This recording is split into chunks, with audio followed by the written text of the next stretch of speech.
Welcome to the Trail and Ultra Running Training Podcast. My name is Will France, and I'm here to help you improve your training so you can have more fun out on the trails.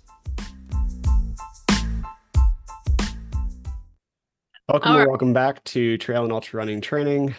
This week I have Natalie Rizen on the podcast. She's an athlete I've been working with off and on for a while now.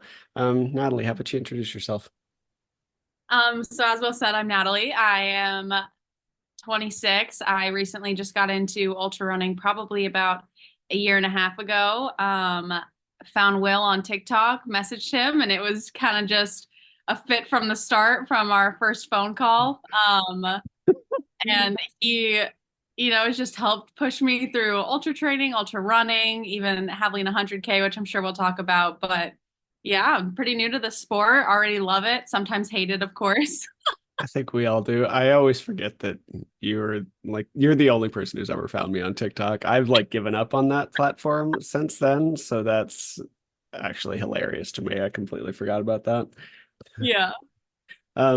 Yeah. So how'd you get into this crazy sport? What's kind of your background? What brought you to running absurd distances? I know you're targeting maybe some stuff next year. So how'd you get going into the long distance trail running thing?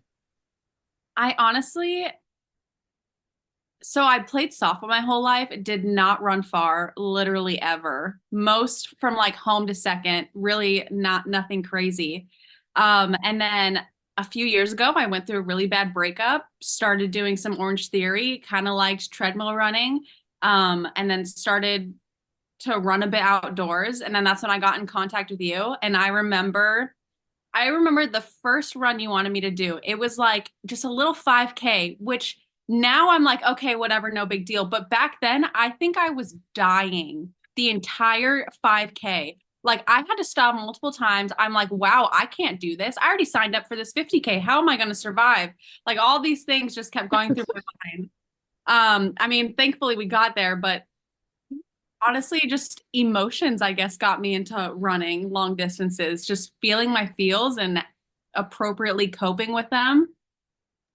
Yeah, I think that's fair. I think a lot of people get into it after something. I was actually just listening to Howie Stern talk on the Ultra Running Guys podcast.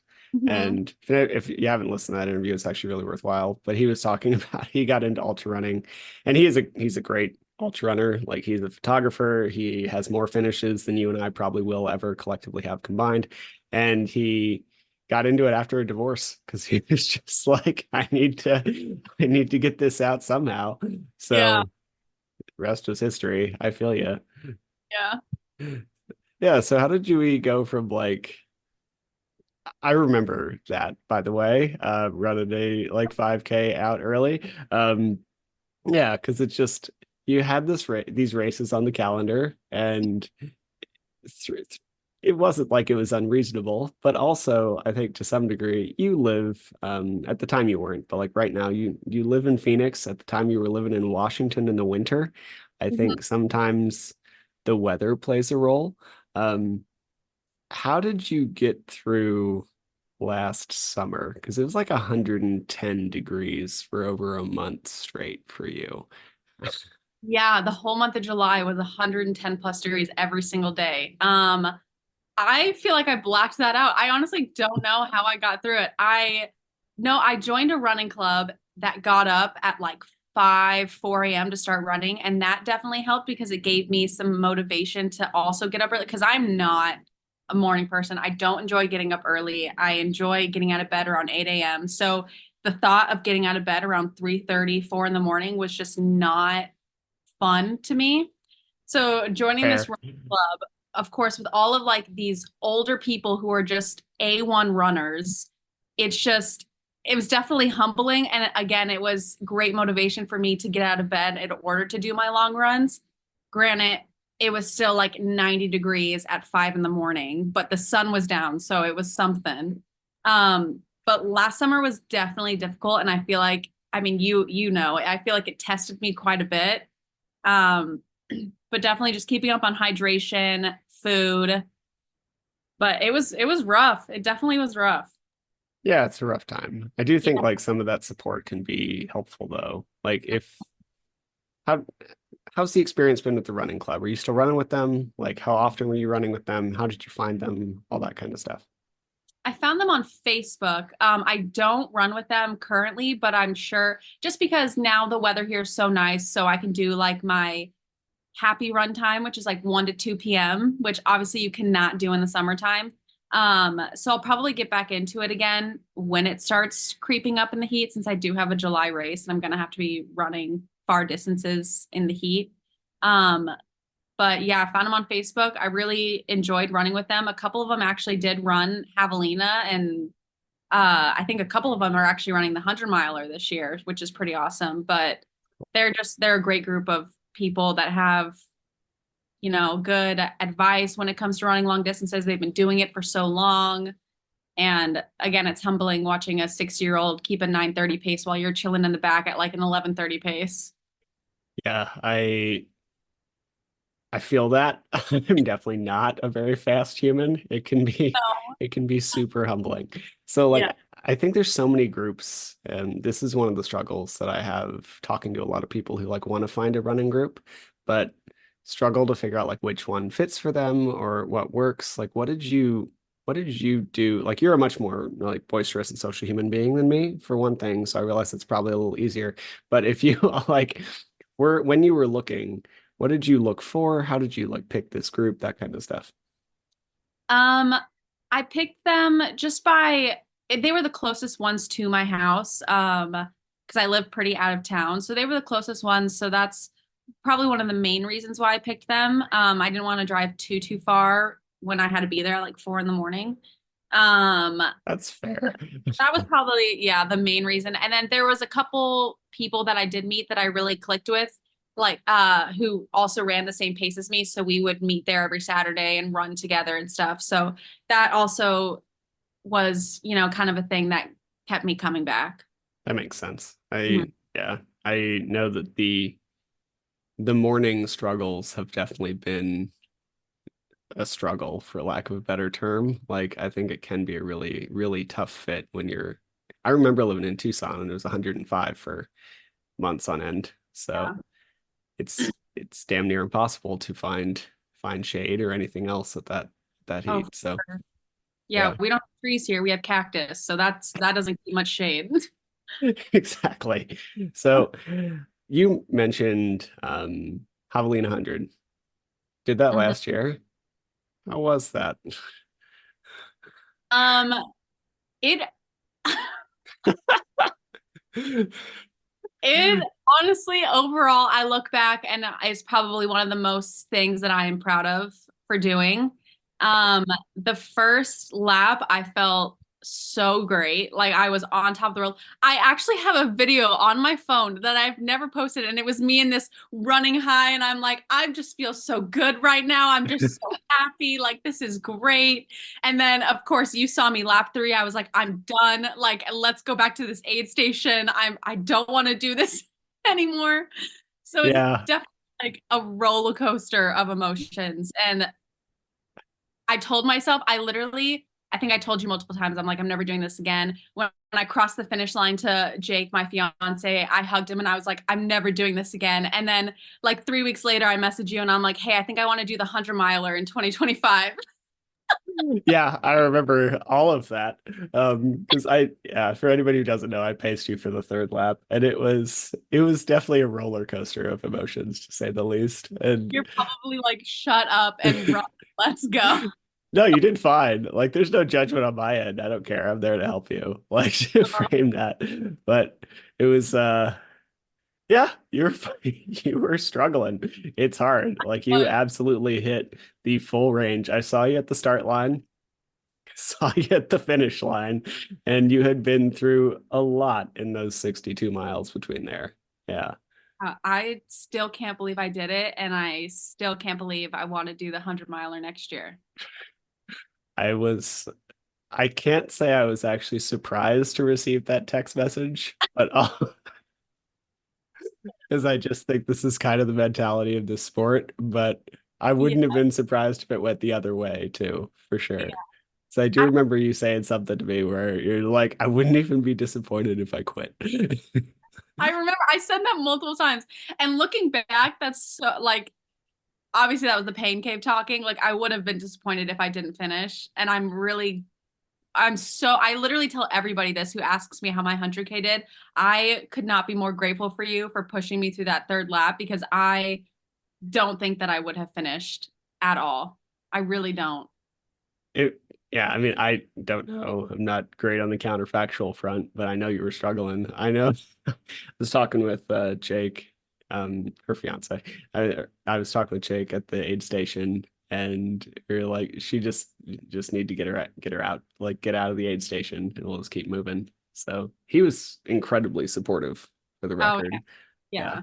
He's great. Couldn't have done it without him in all of his sport, especially the long training days and everything. Definitely couldn't have done it all without him. Yeah. So, like, what did you use in some of those tougher moments to help get through? So, I mean, I realized I was, an amount of distance in front of you, like 10 feet, just kind of pushing you, but also you did work. It was rough, especially for those who don't know Javelina or don't know the course, first 10 miles are uphill, and then the second 10 miles will loop her down. So the first 10 miles are just like, it's not steep, it's not whatever, it's just kind of a slog through the desert and like rocky terrain. And what helped you just keep moving upwards through this slog as you were suffering? Honestly, I just remember I don't know why I didn't have my music in the beginning of that third lap, but I just was so in my head and just so done. And I remember sitting at that first aid station and that guy came up and he was like trying to help me, like, get up because when you're stagnant and you're just sitting there, you start to get super just like tense and stiff and all this stuff.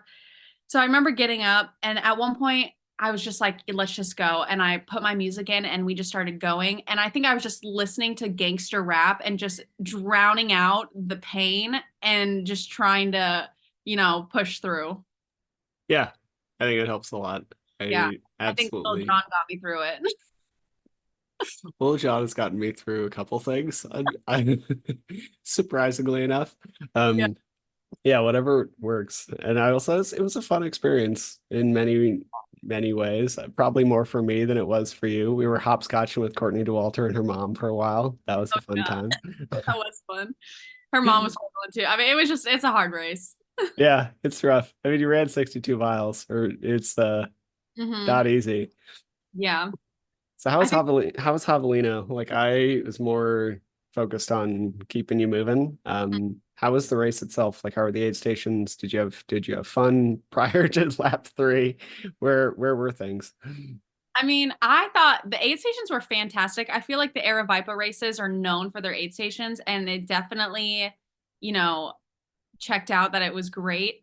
It's hard to eat though. Like when you're the first lap, it's okay, but you get to the second lap and even the third lap, I just did not want to eat. I felt nauseous, especially the second lap because it was a little warmer than what we anticipated. So going into the third lap, I was super dehydrated. You could see all this like salt that I was sweating out. I didn't have enough water. I didn't drink enough electrolytes. So I think that definitely is something I can learn from going into this next race is just kind of set myself up a little bit just in case kind of thing, especially since this next race is in July. It's going to be pretty toasty, especially if it's the same July we had last year.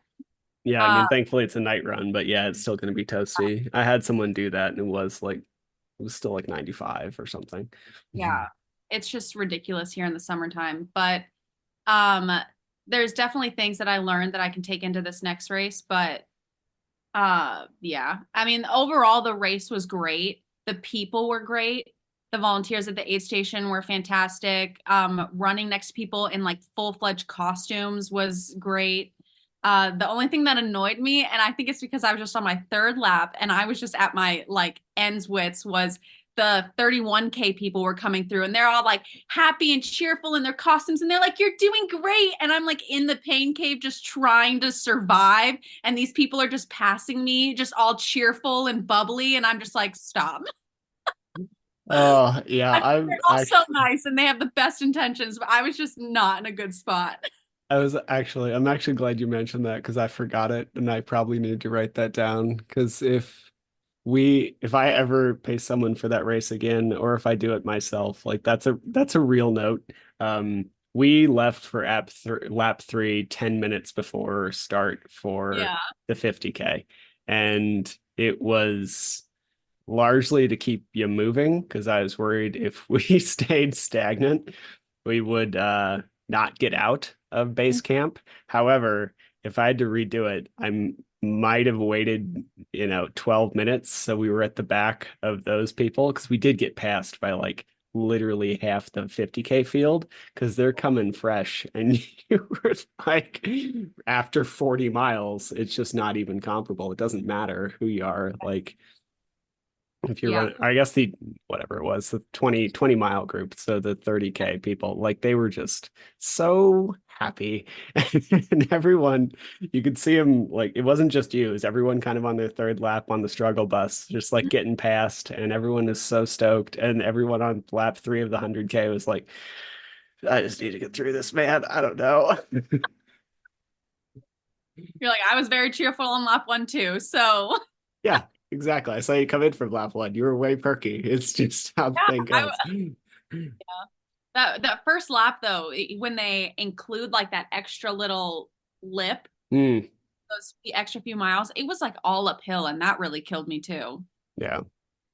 I think that one of the notes that you mentioned, this isn't me piling it on, it's just like it is so hard to stay hydrated it's like 90 degrees pretty much that day. And it's just really tough to keep up on hydration. Like you really got to force it.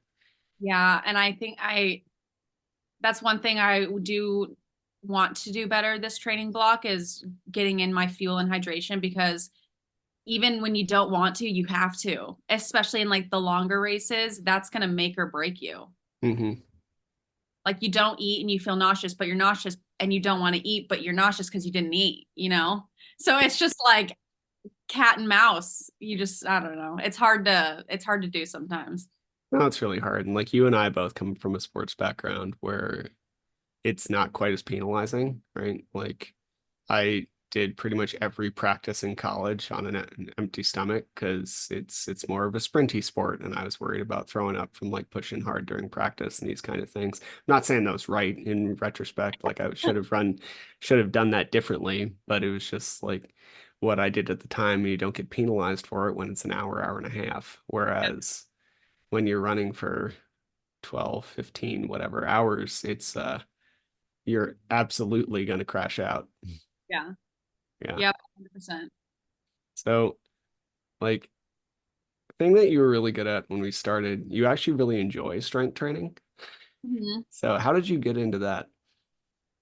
Um, I think just playing sports throughout high school and a little bit in college, strength training was something that was very, heavily relied on. And so when I got out of college, of course, you're in that mindset where you're like, I don't want to do anything. I hate any sort of physical activity. Like college sports ruined me. I mean, at least that's my experience. And so I stopped working out entirely. I gained a bunch of weight, and then I started going to the gym with one of my friends at the time, and he kind of got me back into weight training. And then from there on, the gym was just part of my daily routine, and I just went all the time, and I just really, really enjoyed it. And I did CrossFit for a bit, and that might not be for me, but I enjoy, cleaning and all that stuff. So I like to incorporate that, but just I really enjoy feeling strong and the strength training of it all. Like being able to do pull-ups and push-ups and squat my weight or deadlift my weight. It's just, it makes me feel good. That's great. Mhm. Yeah. And like, have you pretty much stuck with that? While like you and I have not done much since Javelina. Have you been sticking with that pretty well over the winter? Yeah, I think so. And we have like a little home gym set up now, so I really have no excuse. I just have to walk 10 feet into my garage. It does Um, help. Yeah. so I definitely have been working out, and I've gotten into bouldering quite a bit. So we've been doing a lot of that too. So just like different, hobbies and things that now I have to figure out how to incorporate all into my running block. Yeah, that's awesome. Like, how do you, and we can talk about this, but we haven't launched into this too much. So, like, on my end, I tend to, like, everyone worries about overtraining, right? Which I think is fair. For me, I kind of think if you like have a baseline of activity, then until we start to see issues or need to make prioritization, then I just don't worry about it too much. So for me, like I climb once or twice a week. That's never going to change unless I'm in like this final build up to um summer race or something. Um and as a result, I really don't track that all that much because it's like that is the staple. It happens a couple hours a week, and so be it. How do you make the bouldering or the other activities or the stuff you want to do, the fun stuff, fit and pair with training? Hmm. So I normally just do like on my shorter run days, I'll normally pair it with like strength training or bouldering. And then obviously on my long run days, I won't do that much because I don't want to overtrain. And with me, I've noticed I have an issue with appropriately fueling myself. Like I don't eat It's not enough. just you. Yeah, it's so many people. It's most people. Yeah. And so, especially because I don't eat meat, I have problems getting proper protein intake sometimes. And not because, veganism, you can't do that. It's just because I don't eat enough. I mean, we So can say it's harder to like it's not I have nothing against a vegan diet. It just does make it more challenging. It's not just you. for sure, because I can't just go eat, like 3 ounces of chicken. And you don't just eat a Yeah. block.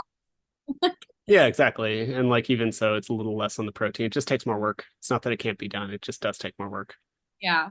So I just try not to pair other activities on days where I know I'm going to be running a decent amount.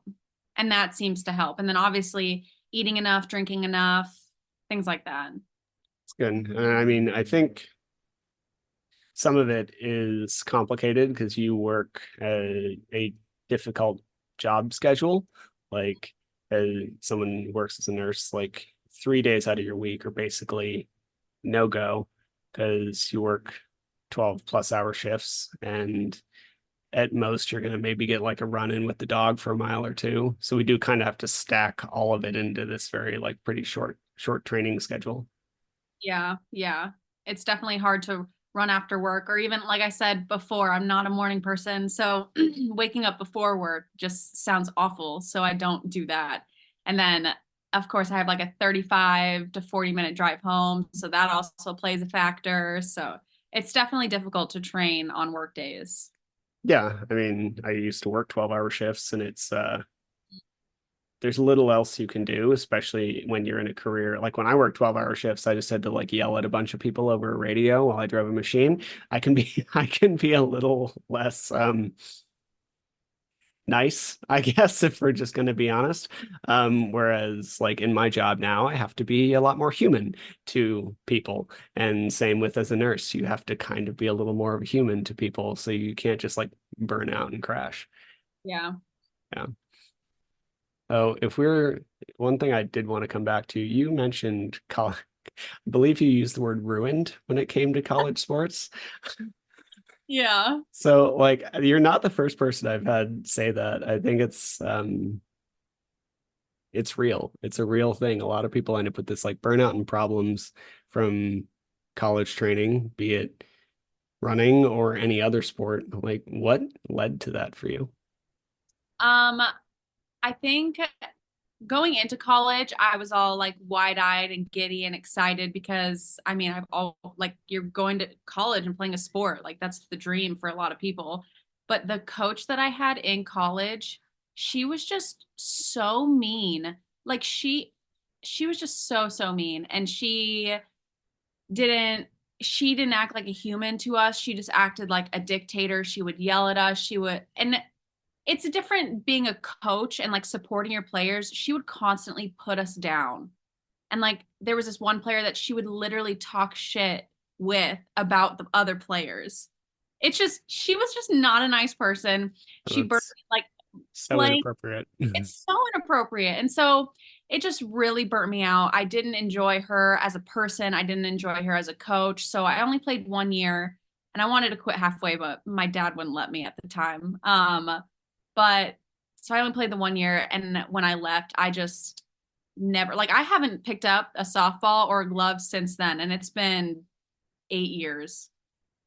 She just really killed the joy for me of softball and playing the sport, which is super unfortunate. Yeah, it really is. I think, and again, you're not alone in this. I have an athlete at the tennis club where same story for tennis.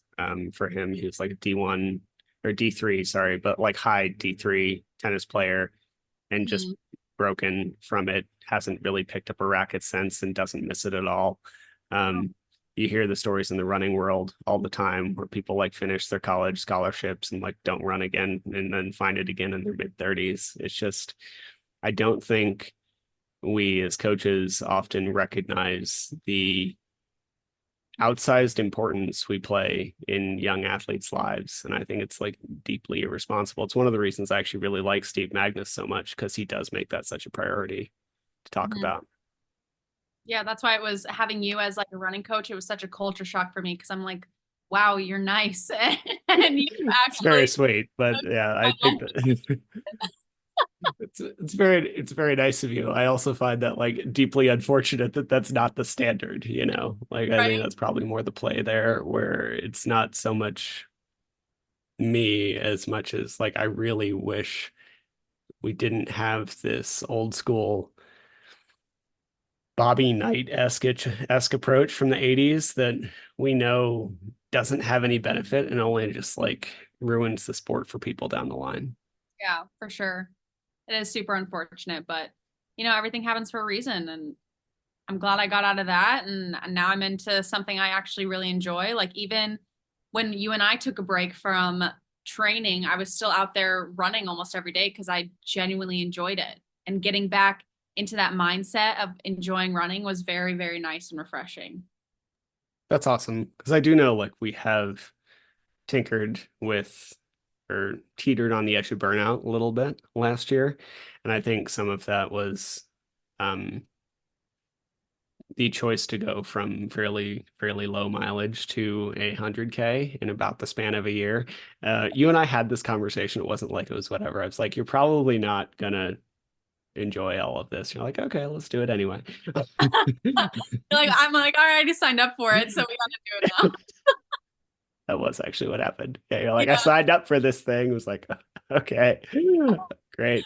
Um, but yeah, like what helped and like what could help and what may be even better ways to do it now that you've gone through it a little bit, like prevent that burnout if you're chasing a big goal like that.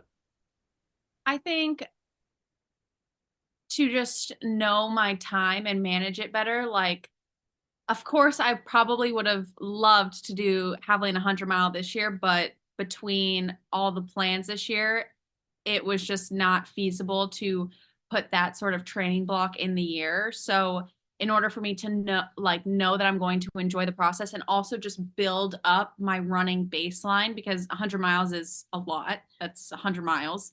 Um, it's probably more appropriate for me to do it next year. So just knowing my time and taking the time to enjoy running and enjoy the training block and not rush it, I think is just super important. Because of course, yeah, it's great. I ran 100K yesterday or last year, and I'm super super proud of it. But did I do it in a great amount of time? Probably not. I started running in September of 20. Wait, what year is it? 2022. I signed up for my first 50K in April of 2020. Three. 2023, and then another 55K and then 100K all in the same year when I started running like 5 months ago with no baseline. My baseline Yes. was a terrible 5K outside where I felt like I was dying the whole time. And my heart rate was probably like 190. So Yeah. to do it in a more like responsible way and healthy way, I think is important to Good. avoid the burnout. Yeah. Because I think that was a large factor.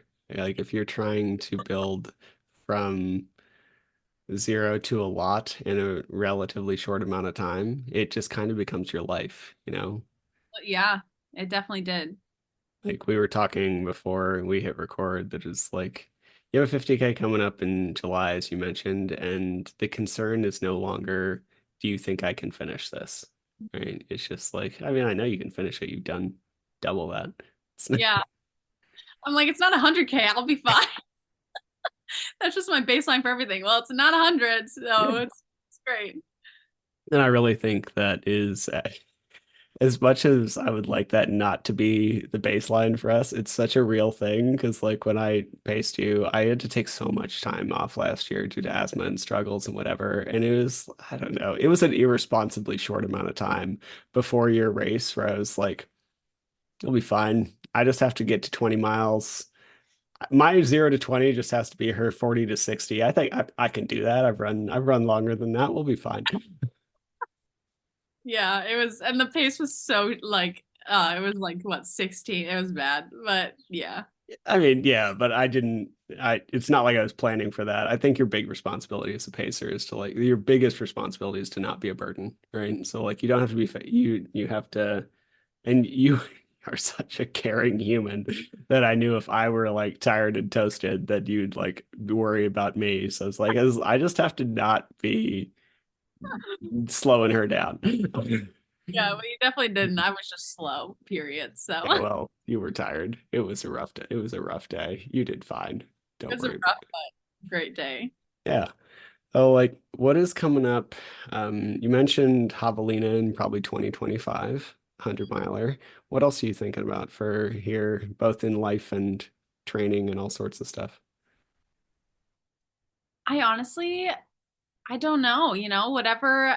I just like, I'm such an impulsive person that I'm like, oh, I'm gonna do a 50K this year. And then I'm like, oh no, I'm not. I really shouldn't. Like we have so many plans this year. We're planning a wedding. Like I really shouldn't do a 50K. And then I just, start looking up Aravaipa races. And I'm like, oh, here's a Stunner Nights race. Oh my gosh, it's right down the street from our house. And then I text my fiance, I'm like, hey, I think I might sign up for this 50K. And he's like, whatever you want to do, like I'll support you. And I'm like, okay, I booked it. And then I text you and I'm like, hey, Will, I signed up for 50K. You want to train me? So I don't know what the future looks like except for running a 100-mile race. And I'm sure a bunch of other things scattered in between. But it's just, I'm such an impulsive last minute person that I don't plan it. It just happens.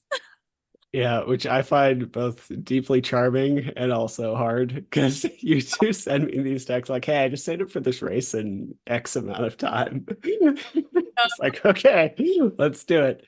You're fine. Yeah.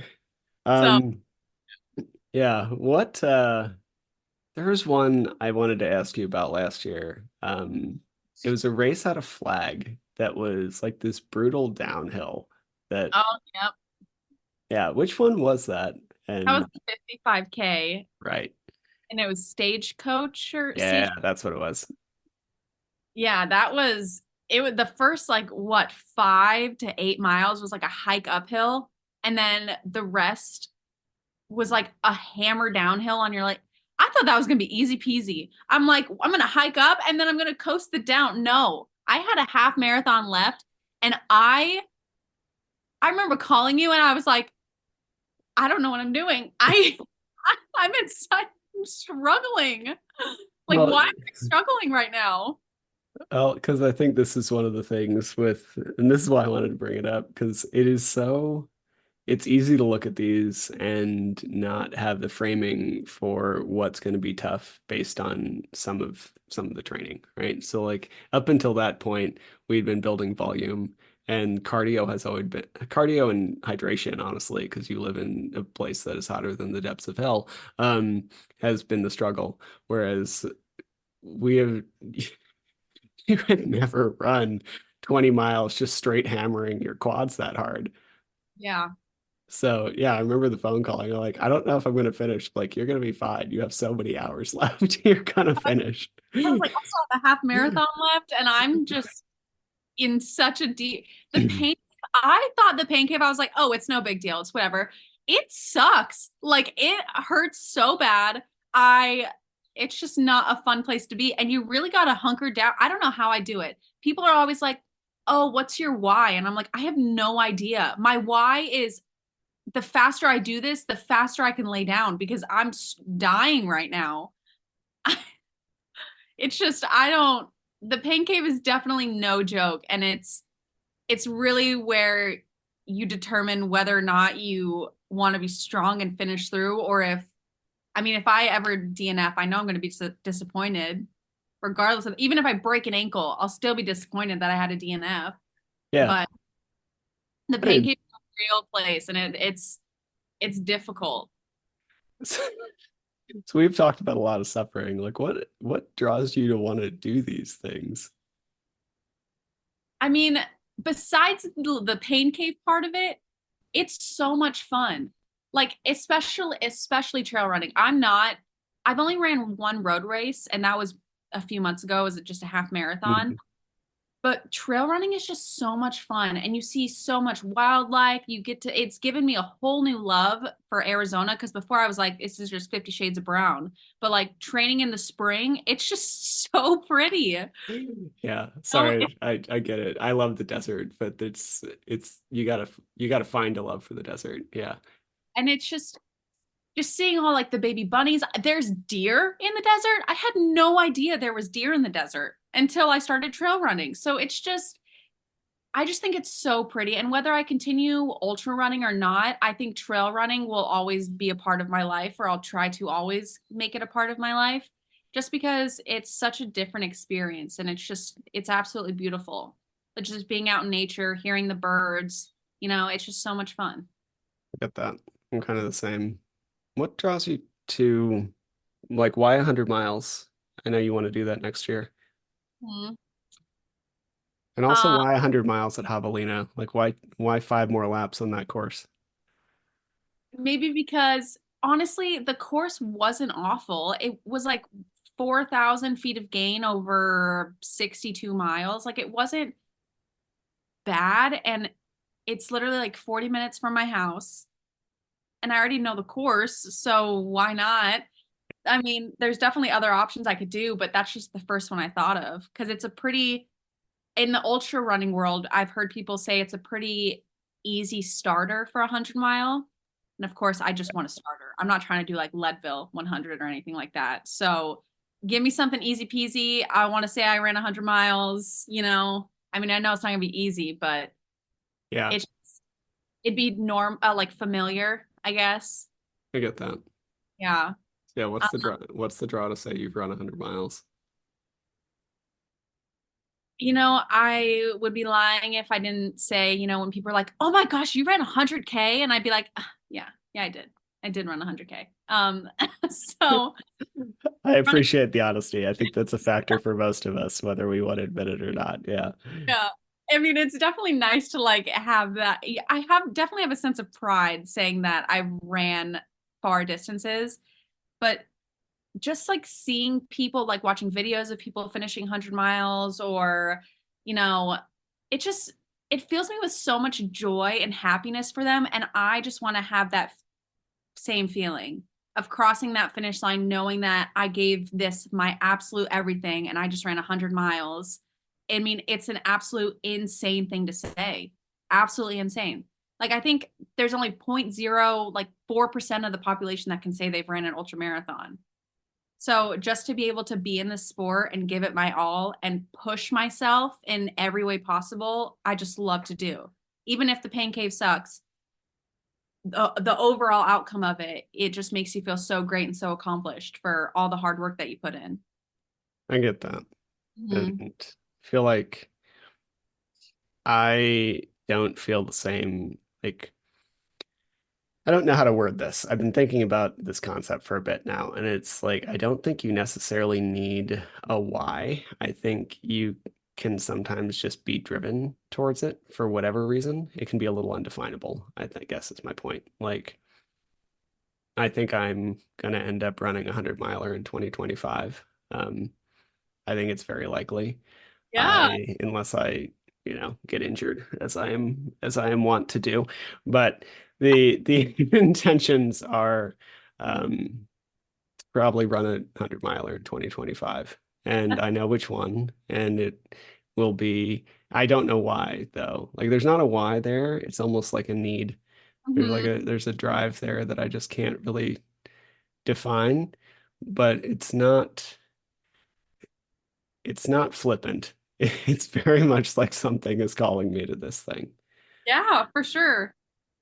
That's kind of how I feel. I mean, because I feel like a lot of people have these great stories on why they got into running and why they're able to push themselves so much with ultra running. But I mean, I feel like you and I kind of relate on this. We don't really have like a why. we just enjoy doing it, enjoy pushing ourselves. And we don't really know why we enjoy the pain of running long distances, but we do. And that's what is able to get us through it. Yeah, exactly. I don't know, there's something there and I don't know what it is. And I'm certainly not built for it. I'm built for probably about 40 meters. So running 100 miles is real dumb, but I've got to do it for some reason. So I get that. Yeah. Yeah. Which one were you thinking about? Um, I am strongly considering the Mogollon Monster, which is Northern Arizona. Oh, yeah. Uh, That's exciting. The Mogollon Rim. I mean, I'm sure you've been up there. It's beautiful. I've been around there and it's lovely. And Yeah. I was hearing them talk about it on the Ultra Running Guys podcast, and something about it just like Just I clicked for you. feel like I need to do this, and I couldn't tell you why. It looks awful. It looks awful. Like it just looks so hard, but it Yeah. does. Something about it is really calling to me for some reason. That's So Aravaipa too, isn't it? I don't know if they are technically Aravaipa or not. That's Um, fun. Payson is gorgeous. Basin's beautiful. The whole area is beautiful. It's kind of weird. It's in a good time of year. It's September, so it's going to be a wild temperature swing from like 85 to 35. Yeah. Dang, so I shouldn't count on you for pacing me for the October Javelina. Oh, I mean, if I'm in shape for mine, I can definitely like maintain that shape for yours. But yeah, we'll see what happens. That's so But exciting. yeah, hopefully. I don't know. I'm a little reticent after last year of like having to take 9 months off because of health stuff. So I not committing in any way. Largely because I just don't want the disappointment of having to back out. But Yeah. if unless something goes wrong, yeah, it'll happen. At least you have like quite a bit of time to, go back up on your baseline and everything and figure out what you want to do. Yeah, I'm also trying to be smart about it. I mentioned this to a couple people and they're like, you should do it this year. I was like, that's the dumbest thing possible. From 0 Like, to 100 is fine. I haven't run more than 7 miles in months. Like, are we serious? No, this is not a great idea. It's like go big or go home, but it's like go big or just die because that would be awful. Yeah, I'd probably like snap my Achilles if we're going to be honest, based on my body structure, but it's fine. It'll be fun. It'll be a good time. So, Especially, I'm sure there's a ton of vert. yeah, there's a lot of vert. And Yeah. it's like, it's not well, it's a Northern Arizona trail. It's just, rocky and a mess from what I understand. It looks Yeah. lovely. It's the exact kind of vibe I like with running, but it's going to be hot and rocky and weird. So it'll be good. Is the elevation about the same for you? The elevation profile, like from Utah to northern or Payson area? Payson's a little higher, but not too much. Like I'm about a mile high, give or take here. I think we're at like 4,500 feet, and I think this is somewhere between like 5 and 8,000. So, Okay. but yeah, I mean, all within easy access. I can go up to Park City and get the elevation. So, Yeah. How exciting. thanks. But yeah, excited for you too. Running and getting married. You glossed over that a second ago. Congrats. We Thank you. good. Yeah, It should be a lot of fun. I think it'll be a good time. You're gonna have a good year. But Yeah. Busy but good year. Who knew there was so much planning a wedding? most people who plan a wedding. Yeah. It's Yeah, it's a mess. it is. Well, anything else you want to share before we head out? I don't think so. Right. Well, thank you, Natalie. If you want to share where people can find you on the Instagrams, I know you're on there. And yeah, what Oh, is your handle? it's sharkbait underscore beach bum. Uh, I was like a freshman in high school. how did that? I forgot that that was your actual handle. How did that happen? Because the shirt that Jake made for you and gave me Oh, is well, I just love sharks. I love sharks so, so much and the ocean, obviously. And in high school, they would call me shark bait all the time. And so when I got an Instagram, like whenever, like my sophomore or whatever year, I just did shark bait. I think I tried shark bait and that was taken. And so I just kept trying a bunch of different things. And that was the one that wasn't taken. And I was like, all right, I guess I'm going with it. got it. Love how Yeah. that sticks. Good. And 10 years later, it's still the same. It's there's no real point in changing it. I get it. It's just a social So, media handle. yeah, it's my I like identity now is just Shark Bay. Yeah. Well, thank you, Natalie. I really appreciate it. And stick around for a minute. Everybody else, thank you for listening, and we'll be back with another one soon.